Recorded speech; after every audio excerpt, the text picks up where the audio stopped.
Welcome back, class. Let's begin our conversation by reviewing what we did in the last session.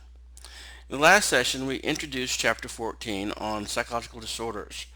We began by looking at what a psychological disorder actually is: a significant dysfunction in an individual's thought or cognition, their feeling or emotions, and their behaving or the way they act. It can cause a distress to the individual, and that would be sufficient for someone to say that they may need to seek help by having a psychological disorder. Or if it dysfunction with their day-to-day life, they can't go to work or they can't go to school. We also explored what psychological disorders have been, how they've been viewed in the past, by what causes them, from the case of evil spirits or possessions or something of that nature. Ultimately, it led us to the idea of utilizing a medical model looking at psychological disorders. Basically, is seen as a illness of the mind, whereas a medical doctor looking at one's body would say you have an illness of the body, there's something wrong. And the same idea is utilized now when it comes to psychological disorders, that there is an illness of the mind which possibly can be treated. And we'll talk more about treatment in the upcoming chapter, chapter 15, on therapy. We then discuss the idea of the biopsychosocial approach to how we analyze things. And in this instance, we're looking at what leads to psychological disorders. There's going to be biological factors like your individual genes. There are going to be psychological factors like stress. There will be social cultural factors like expectations of society and so on. We then looked at how psychological disorders are classified and how do we treat them and things of that nature. It all starts with the Diagnostic and Statistical Manual, which looks at a variety of factors, a variety of categories, but the key thing that we want to see about these DSM and the use by mental health care professionals is that it's a way for them to communicate with each other using a common language.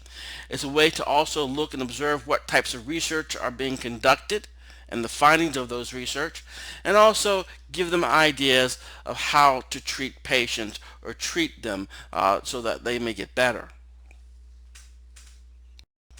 So where we left off last class was talking about anxiety, looking at anxiety disorders.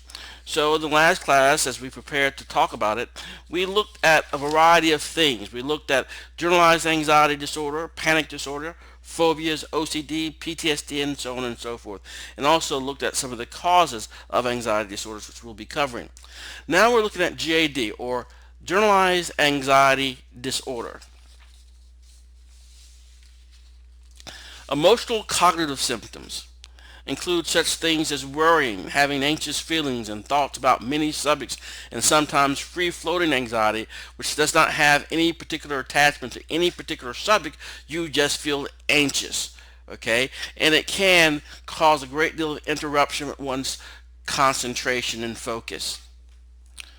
We also see physical symptoms include the autonomic arousal system, where we start to tremble, begin sweating, become fidgety, agitated, and we have problems maintaining and getting to sleep. GAD tends to occur along with mild but persistent depression. GAD becomes more rare after age 50 or so. Now we have panic disorder. Panic disorder. A panic attack is not just an anxiety attack. It may include many minutes of intense dread or terror, chest pain, choking, numbness, and other frightening physical sensations. At times you may be exhibiting a panic attack, but it may be confused with having a heart attack. A feeling of a need to escape, getting out of a car, for example. Panic disorder refers to repeated and unexpected panic attacks, as well as fear of the next attack. Panic disorder includes the fight or flight system and easy triggering of the autonomic nervous system. In a panic attack, the mind feels an explanation. If I'm feeling terror and physical response to a threat, there must be some danger here. People sometimes attribute the panic to whatever situation was present when the attack occurred. So the idea is that you could be anywhere, and then you have this sense of panic. And then you may just simply associate, I'm having this panic attack because of where I am.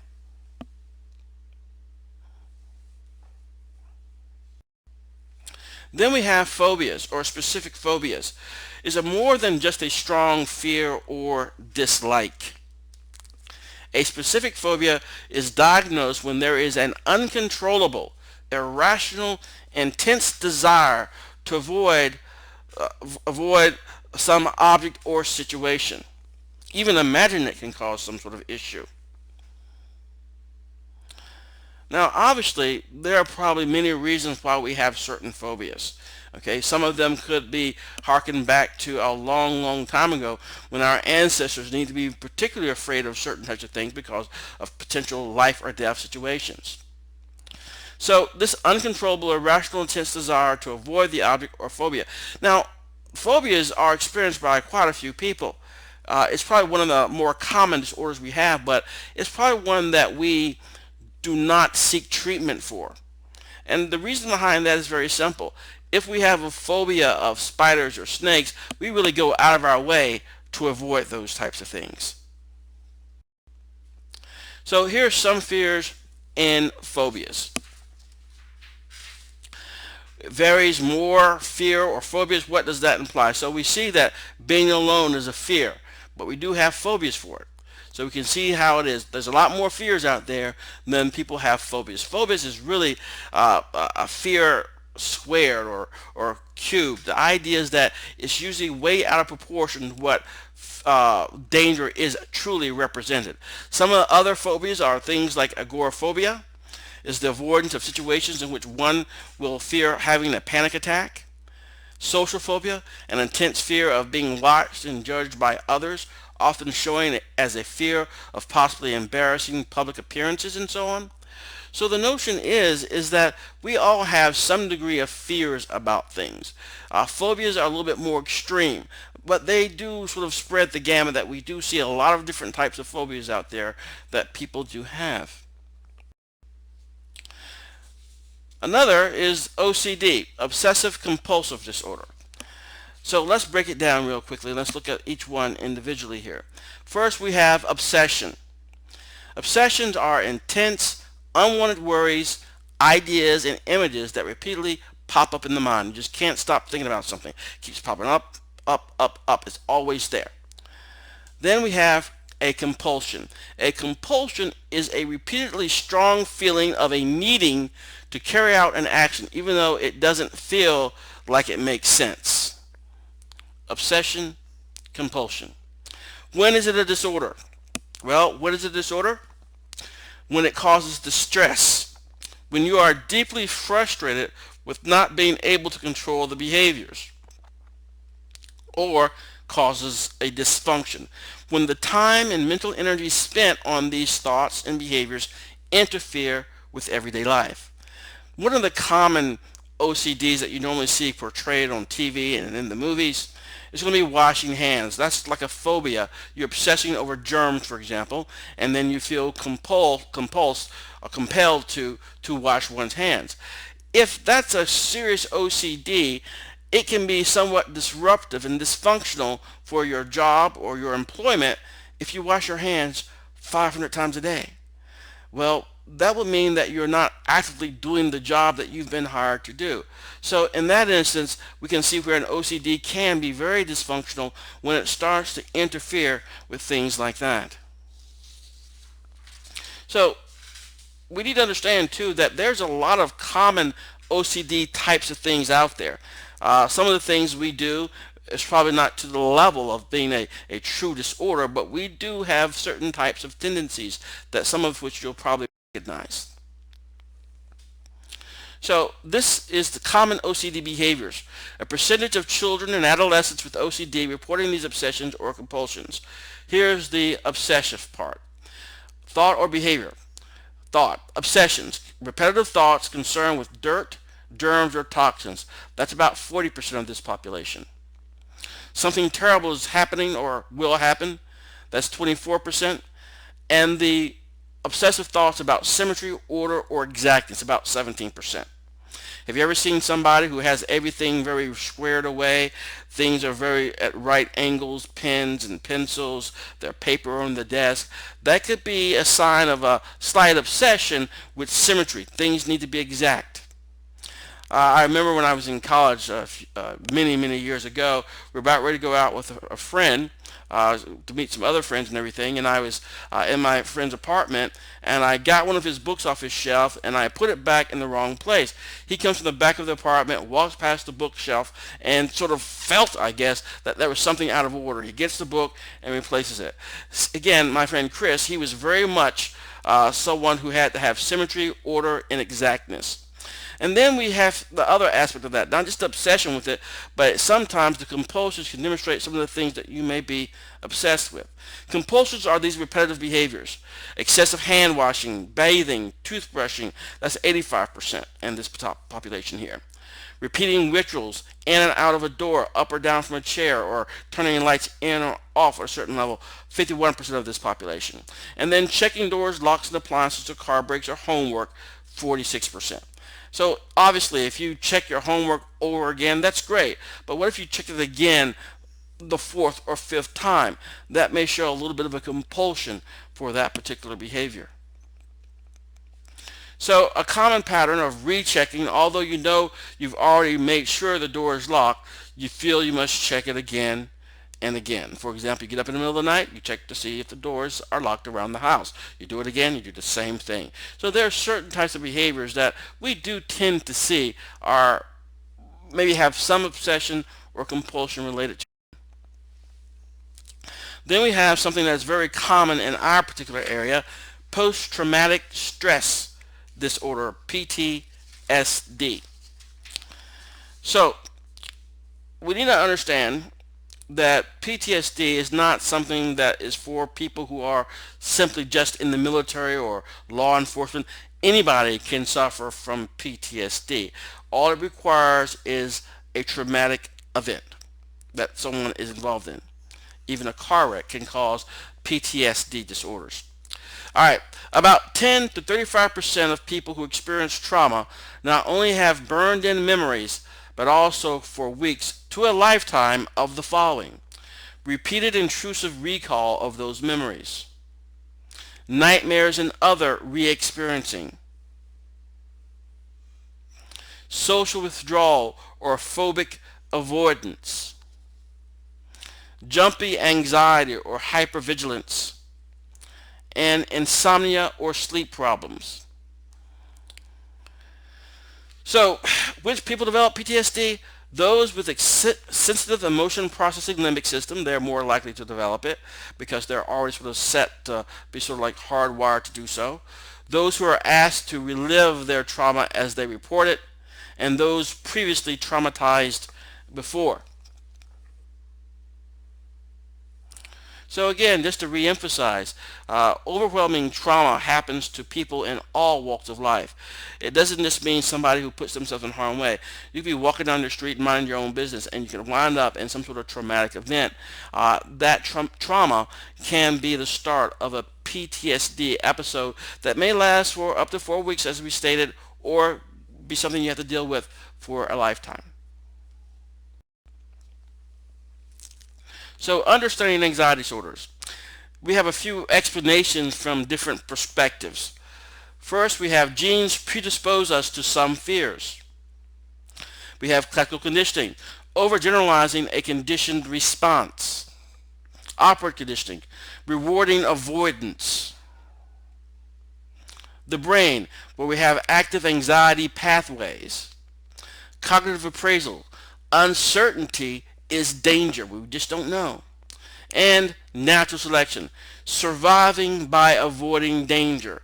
So what that really comes down to, this last one of natural selection, is this: because we and our ancestors have survived because of these behaviors, we inherit those particular types of characteristics. So the trend of anxieties continue.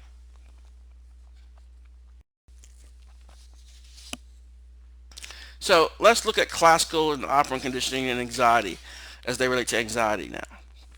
In an experiment by Watson in 1920, little Albert learned to feel fear around a rabbit because he had been conditioned to associate the bunny with a loud, scary noise.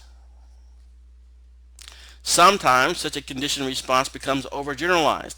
We may begin to fear all animals, everything fluffy, all experimenters. The result is a phobia or generalized anxiety. Now, with operant conditioning, we may feel anxious in a situation and make a decision to leave. This makes us feel better, and our anxious avoidance was just reinforced. If we know we have locked a door but feel anxious and compelled to rechecking will help us temporarily feel better. The result is an increase in anxious thoughts and behaviors. And then we also can see it with observational learning and anxiety as well. Experiments with humans and monkeys show that anxiety can be acquired through observational learning. If you see someone else avoiding or fearing some object or creature, you might pick up the fear and adopt it even after the original scared person is not around. We just see somebody behave a certain way in a certain situation and we pick that up. So the same thing could also communicate a variety of other things as too. Could this method of developing anxiety help explain the acquisition of prejudices? Subtle behaviors like avoiding certain types of people on a dark street might be acquired through watching the behavior of parents and friends. Even when we espouse believing in equal treatment and worth of all groups. So the idea is that we may subtly demonstrate certain types of fears, and those fears are observed by others, and they learn those types of behaviors and also become anxiety and anxious in those particular situations as well. So basically what it comes down to, and this way fears get passed down in families. And then we have cognition and anxiety. Cognition includes worried thoughts as well as interpretations, appraisals, beliefs, predictions, and ruminations where you just keep going over something over and over and over again. Cognition includes mental habits such as hypervigilance, persistently watching out for danger. You're just always on edge. You know the other shoe is about ready to drop and you want to be ready for it when it happens. So basically this is persistently watching out for danger.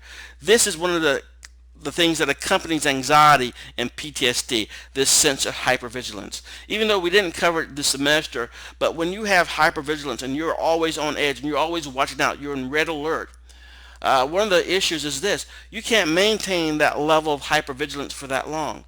It will cause some problems. And one of the issues is it causes stress. Stress lowers our immune defense systems, and we are more likely to catch bugs and become sick because of that. So in anxiety disorders, such cognitions appear repeatedly and make the anxiety worse. Biology and anxiety, looking at the genes. So studies show that identical twins, even raised separately, develop similar phobias, more similar than two unrelated people. Some people seem to have an inborn high-strung temperament, while others are more easygoing. Temperament may be encoded in our genes. Genes and neurotransmitters. Genes regulate levels of neurotransmitters. People with anxiety have problems with a gene associated with levels of serotonin, which we've discussed numerous times. Serotonin, a neurotransmitter involved in regulating sleep and mood. People with anxiety also have a gene that triggers high levels of glutamate, an excitatory neurotransmitter involved in the brain's alarm centers. So even if natural selection explains some things about humans as a whole, why are some people more prone to anxiety than others? Part of the answer is in a person's experience, but part is in their genes. So biology and anxiety, the brain. Traumatic experiences can burn fear circuits into the amygdala. These circuits are later triggered and activated. Anxiety disorders include overarousal of brain areas involved in impulse control and habitual behaviors.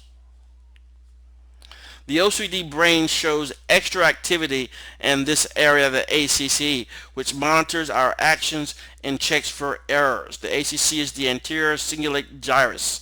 So we see that there are some indications of physical changes and physiological areas that are active in individuals who are diagnosed as OCD, obsessive compulsive disorder. Biology and anxiety, an evolutionary perspective. So, human phobic objects, snakes, heights, closed spaces and darkness. Similar but non-phobic objects, fish, low places, open spaces, bright light. 3. Dangerous yet non-phobic objects. We are likely to become cautious about, but not phobic about, guns, electric wiring, and cars. So, evolutionary psychology question, why is anxiety a part of our biological repertoire? Perhaps panic, when functioning as fight, flight, or freeze, helped our ancestors stay safe when encountering danger. Perhaps worrying helps us plan how to face future danger. So the idea here is that we have these things of these particular fears because they helped us out in the past. Okay, and we don't have certain fears because these things went around for them to be hard-coded in us. So evolutionary psychologists believe that the ancestors prone to fear the items on list 1, snakes, heights, closed spaces, and darkness, were less likely to die before reproducing. There has not been time for the innate fear of list number 3, guns, electric wiring, cars, to spread in the population. So in given time, if we're still around as a species a few tens of thousands of years from now, we may have a phobic responses to those particular things that's part of the larger species. Now let's look at mood disorders. Not just feeling down, not just sad about something. We have major depressive disorder, bipolar depressive disorder, what are the prevalence and course of depression, genetic influences, issues of suicide and self-injury, negative moods, and then the vicious cycle that we'll talk about, the interaction of bad experiences, depressive thoughts, mood changes, behavior changes, and more sad days. We'll talk more about that. Let's introduce this idea of mood disorders. Major depressive disorder, MDD, is more than just feeling down, more than just feeling sad about something. Bipolar disorder is more than mood swings. Depression plus the problematic overlay up mood called mania. So here are the criteria for a mood disorder, major depressive disorders. Major depressive disorder is not just one of these symptoms. It is one or both of the first two plus 3 or more of the rest. Depressed mood most of the day and or markedly diminished interest or pleasure in activities. One or two of these. One or both of the first two plus 3 or more of the following rest. Significant increase or decrease in appetite or weight. Insomnia, sleeping too much or disrupted sleep. Lethargy, or physical agitation. Fatigue or loss of energy nearly every day. Worthlessness or excessive inappropriate guilt, daily problems in thinking, concentrating, and or making decisions, recurring thoughts of death, or in suicide.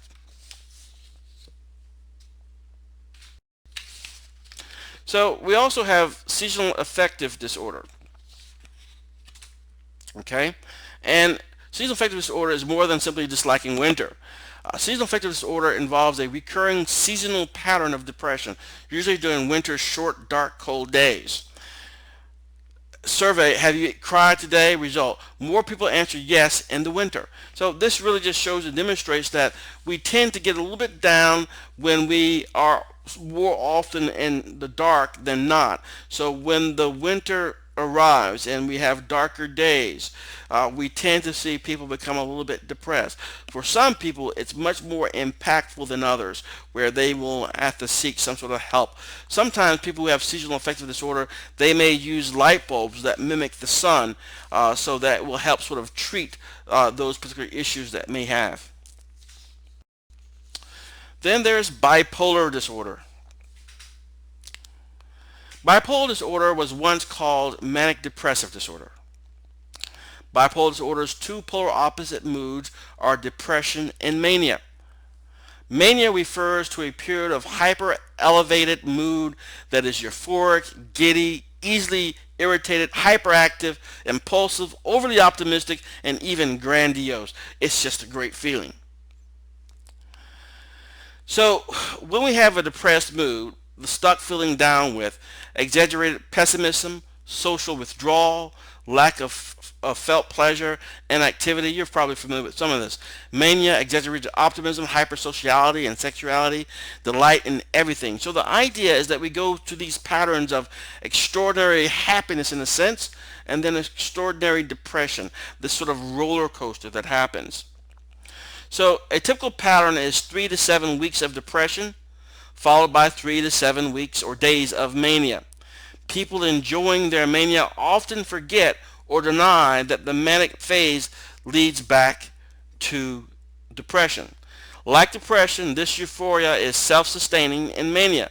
It is not that you're happy about something. You just are happy. There's nothing to really be happy about. You're just having the feeling without really having the cause. So bipolar disorder and creative success. Many famous and successful people have lived with ups and downs of bipolar disorder. Some speculate that the depressive periods gave them ideas and the manic episodes gave them creative energy. Any evidence of mood swings here? So the idea is that there are many things out there that we still are trying to understand a little bit, but there is some understanding that there may be something to the creativity of some individuals being able to utilize that for their art or their work. Bipolar disorder in children and adolescents.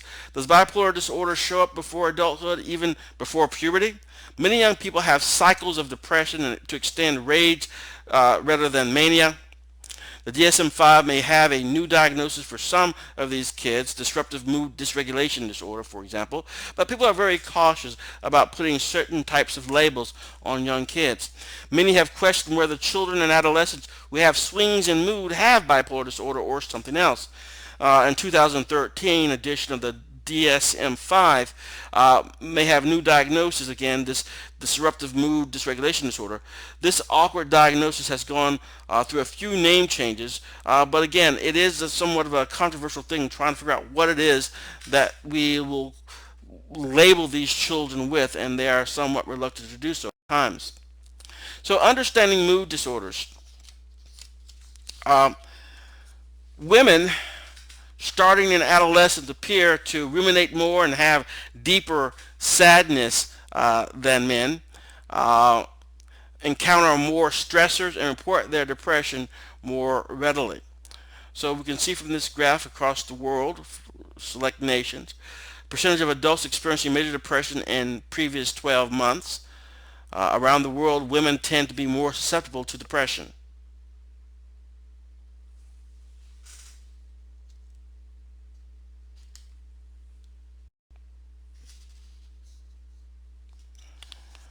So understanding mood disorders, can we explain why does depression often go away on its own?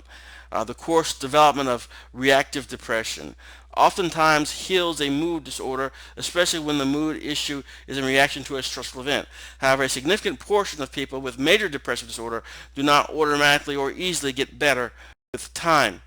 Understanding mood disorders, we have the biological aspects and explanations. Evolutionary genetic, brain and body. Social cognitive aspects and explanations.